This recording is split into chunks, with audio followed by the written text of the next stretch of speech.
Hello बच्चों, कैसे हो आप सब लोग। आज हम पढ़ने जा रहे हैं पाठ 3 हेलन केलर। पाठ परिचय। शारीरिक दुर्बलता हमें अवश्य कमजोर बना देती है, परंतु सही मार्गदर्शन मिलने पर यह दुर्बलता हमारी कमजोरी नहीं, ताकत बन जाती है। आइए पढ़ते हैं ऐसी ही एक दुर्बल महिला की कहानी, जो बाद में प्रसिद्ध लेखिका हेलन केलर कहलाई। 3 मार्च 1887 मैं 7 साल की होने वाली थी। इसी दिन मेरी टीचर एन सुलीवन मेरे घर आई। उस दोपहर मैं चुपचाप अपने घर के बाहर खड़ी थी। घर में हो रही शोरगुल से मुझे लगा आज कुछ खास होने वाला है। तभी मुझे पास आते कदमों की आहट महसूस हुई। मैंने अपने हाथ आगे बढ़ाए, किसी ने मेरे हाथों को थामा, मुझे उठाया और गले से लगा लिया। अगली सुबह मेरी टीचर सुलीवन ने मुझे एक गुड़िया दी। मैं कुछ देर उसके साथ खेलती रही। फिर मेरे हाथ पर उन्होंने अपनी उंगली फिराकर डॉल लिखा। मुझे उंगली के इस खेल में बहुत मजा आया। मैं झट से उनकी नकल करने लगी। जब मैं उस तरीके को सही से करने लगी तो लगभग दौड़ते हुए मैंने सीढ़ियां पार की और अपनी माँ के पास पहुंची। अपनी बाह आगे कर मैंने उस पर डॉल लिखा। मुझे नहीं मालूम था कि मैंने अभी अभी जो लिखा है वह किसी शब्द के हिज्जे है। मुझे तो यह भी नहीं मालूम था कि शब्द भी कोई चीज होते हैं। मैं तो हाथ पर एक खास तरह से बस उंगली फिरा रही थी। आने वाले दिनों में मैंने इसी तरह कई नए शब्द सीखे। हैट, कप, पिन और कई क्रियाएं भी, जैसे सिट, वॉक, स्टैंड आदि। मैंने इन शब्दों को बस लिखना सीखा। शब्दों के अर्थ भी होते हैं, ये तो मैं अपनी टीचर के साथ कई हफ्ते गुजारने के बाद ही जान पाई। एक दिन मैं अपनी नई गुड़िया के साथ खेल रही थी। मिस सुलीवन ने मेरी बड़ी सी गुड़िया को मेरी गोद में रखा और मेरे हाथ पर लिखा डॉल।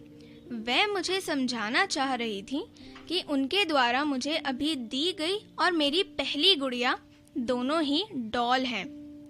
उस दिन सुबह मग और वाटर शब्दों को लेकर मुझे काफी उलझन हुई थी। सुलीवन ने मुझे समझाने की बहुत कोशिश की कि मग और वाटर अलग अलग शब्द हैं, लेकिन मैं लगातार इसका विरोध करती रही। आखिर तंग आकर उन्होंने बातचीत ही छोड़ दी। उनकी बार बार की कोशिशों से खींचकर मैंने गुड़िया को जोर से जमीन पर पटक दिया। जब उसके चिथड़ों को मैंने अपने पांवों पर महसूस किया तो मुझे खुशी सी हुई। ना बुरा लगा, ना कोई अफसोस हुआ। मैं जिस अंधेरी दुनिया में जी रही थी वहाँ प्रेम प्यार की गुंजाइश कम ही थी। मुझे आभास हो चुका था कि मेरी टीचर गुड़िया के बिखरे चिथड़े बुहार रही है।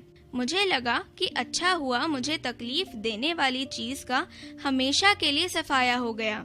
फिर उन्होंने अंदर से टोपी लाकर मुझे पहनाई। मैं समझ गई कि हम बाहर जा रहे हैं।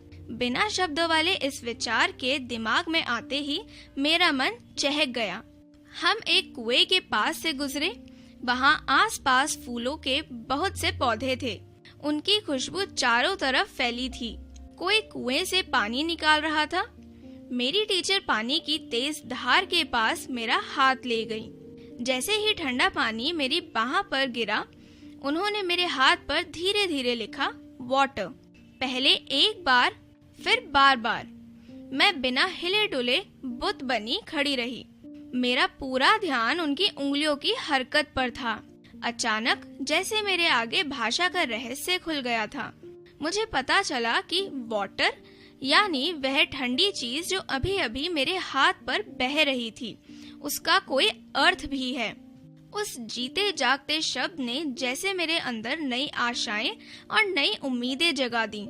यह सच है कि सीखने के रास्ते में कई परेशानी आई, लेकिन समय के साथ उनको दूर होना ही था। सीखने की ललक से भरकर हम तेज कदमों से घर की ओर चल दिए। रास्ते में जिस भी चीज को मैंने छुआ, मुझे वह जीवन भरी लगी।